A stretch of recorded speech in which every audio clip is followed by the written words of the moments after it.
Okay ma'am. Thank you ma'am. எனக்கு வந்துட்டு irregular periods இருந்ததுங்க மேம். ஒரு 2 மாசத்துக்கு முன்னாடி என்னாச்சுன்னா, ப்ளீடிங் அதிகமா போச்சு. ப்ளீடிங் அதிகமா போனது இல்லாம எனக்கு வயித்து வலி பயங்கரமா இருந்துச்சு. அப்ப ரொம்ப சீரியஸா தான் கொண்டு போய் என்ன கும்பகோணத்துல கொண்டு போய் சேர்த்தாங்க. ஒரு நாள் ஃபுல்லா ஐசியூல இருக்கணும்னு சொல்லிட்டாங்க. ஐசியூல தான் மேம் ஒரு நாளைக்கு ஃபுல்லா இருந்தேன். ரொம்ப சீரியஸா இருக்கு, பல்ஸ் குறைஞ்சிச்சு, ஹீமோகுளோபின் எல்லாமே கம்மியாயிடுச்சு அப்படின்னு சொல்லிட்டாங்க. சொல்லிட்டு அப்புறம் ஒரு 3 நாள் அட்மிஷன் போட்டாங்க. ஒரு 3 நாள் இருந்தேன். ஒரு 3 நாள்ல வலி கொஞ்சம் குறைஞ்சிது. அப்புறம் திருப்பி வீட்டுக்கு வந்துட்டேன். ஒரு 10 நாள் கழிச்சு வர சொன்னாங்க, நான் போகல. அப்புறம் திருப்பி மறு மாசம் எனக்கு பீரியட்ஸ் வர ஆரம்பிச்சோன்னா வலிக்க ஆரம்பிச்சிச்சு. திரும்பவும் அதே பிரச்சனை ஆரம்பிச்சுது. அப்புறம் திரும்பவும் அவங்க அந்த டாக்டர்கிட்டே போனேன். போனப்ப உங்களை தான் 10 நாளைக்கு முன்னாடியே வர சொல்லியிருந்தேன், நீங்க ஏன் மேம் வரல அப்படின்னு சொல்லி கேட்டாங்க. இல்லை வர வர முடியலைங்க மேம் அப்படின்னு சொன்னேன்.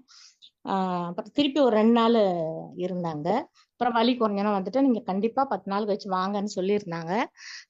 என்ன சொன்னாங்கன்னா, உங்களுக்கு வந்து பிளட் வந்து ரொம்ப தின்னா இருக்குது, அதை வந்து நீங்க சுத்தப்படுத்திக்கணும், அப்படி இல்லையா கர்ப்பப்பை கூட எடுக்கிற மாதிரி இருக்கு உங்களுக்கு அப்படின்னு சொல்லிட்டாங்க மேம் எனக்கு. பயந்துகிட்டே தான் வந்தேன். அவர் வந்தோடனே தான் உலகநாதன் சார் தான் வந்துட்டு எங்க வீட்டுக்கார்ட்ட சொன்னாரு, இந்த மாதிரி நீங்க அதெல்லாம் பண்ண வேண்டாம், நீங்க முதல்ல இதை எடுத்துக்கோங்க, சரியா இருந்தா பாருங்க, அப்புறம் நீங்க உங்க இஷ்டத்துக்கு நீங்க பண்ணிக்கலாம்னு சொல்லிட்டு ப்ராடக்ட் எனக்கு கொடுத்தாங்க மேம். ஒரு 15 நாள் தான் எடுத்துக்கிட்டேன். சரி வர சொல்லி நாளை போய் பார்ப்போம்னு சொல்லிட்டு ஒரு 15 நாளுக்கு அப்புறம் நான் போனேன். போய் ஸ்கேன் பண்ணி பார்த்ததுல உங்களுக்கு எதுவுமே இல்லை, எல்லாமே சரியாயிடுச்சு, நீங்க ஆஞ்சியோவும் பண்ணிக்க வேண்டாம், கர்ப்பப்பையும் எடுக்க வேண்டாம், நல்லா இருக்கும் உங்களுக்கு, உள்ள அங்க கொஞ்சம் கொஞ்சம் நீர் கட்டி இருந்தது, அதுவும் உங்களுக்கு சரியாயிடுச்சு, இது 1 2 தான் இருக்கு, அது ஒன்றும் பிரச்சனை இல்லை உங்களுக்கு, ஆனா திரும்பவும் வலிச்சுதுன்னா நீங்க மறு மாசம் வாங்க அப்படின்னு சொன்னாங்க மேம் எனக்கு. மறு மாசம் வரல. அதுக்கப்புறம் நான் 2 மாசம் கழிச்சு எனக்கு பீரியட்ஸ் வந்தது. அந்த வலியே இல்லைங்க மேம்.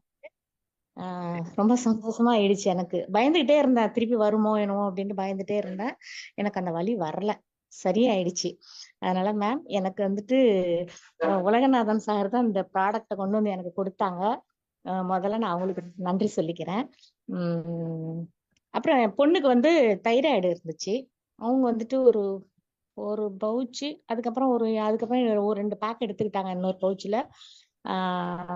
அவங்களுக்கும் கியூர் ஆயிடுச்சுங்க மேம். சுத்தம் 57 இருந்தது அவங்களுக்கு. திருப்பி நாங்க போய் டெஸ்ட் பண்ணப்ப 5 பாயிண்ட் தான் இருந்துச்சு அவங்களுக்கு. சுத்தமா அந்த பிள்ளைக்கும் குறைஞ்சிடுச்சு. அப்ப எங்க வீட்டுக்காரர் சுகருக்கு எடுத்துக்கிட்டாரு, அதுவுமே இப்ப கண்ட்ரோல் ஆயிடுச்சுங்க மேம். எங்க ஃபேமிலியில நாங்க 3 பேர் எடுத்துக்கிட்டோம். 3 பேருக்கும் நல்லா இருக்குது. ப்ராடக்ட் அருமையா இருக்கு ma'am. Thank you ma'am. Thank you Nadetha ma'am. ரொம்ப ரொம்ப தேங்க்ஸ். பெண்களுக்கு வந்து மிகப்பெரிய ஒரு விஷயம் எது அப்படின்னா பெண்மை. அதுக்கு அதுக்கு மிகப்பெரிய விஷயம் வந்து கருவா இருக்கக்கூடிய அந்த கருவையும் உண்டாக்கக்கூடிய விஷயம்தான் அந்த கர்ப்பப்பை, இல்லைங்களா? சோ அந்த கர்ப்பப்பையில் இருக்கக்கூடிய விஷயங்கள் நல்லா இருந்தாதான் அந்த பெண் வந்து ரொம்ப நல்ல ஆரோக்கியமாக இருக்க முடியும். சோ அப்படிங்கும் போது கர்ப்பப்பை சம்பந்தப்பட்ட அது பிசிஓடி, பிசிஓஎஸ், பாலிசிஸ்டிக் ஓவேரியன், இந்த மாதிரியான விஷயங்கள் எல்லாம் பாத்தீங்கன்னா எலிக்சர் மிக்ஸ் ஃபேண்டாஸ்டிக் ரிசல்ட் கொடுக்குது.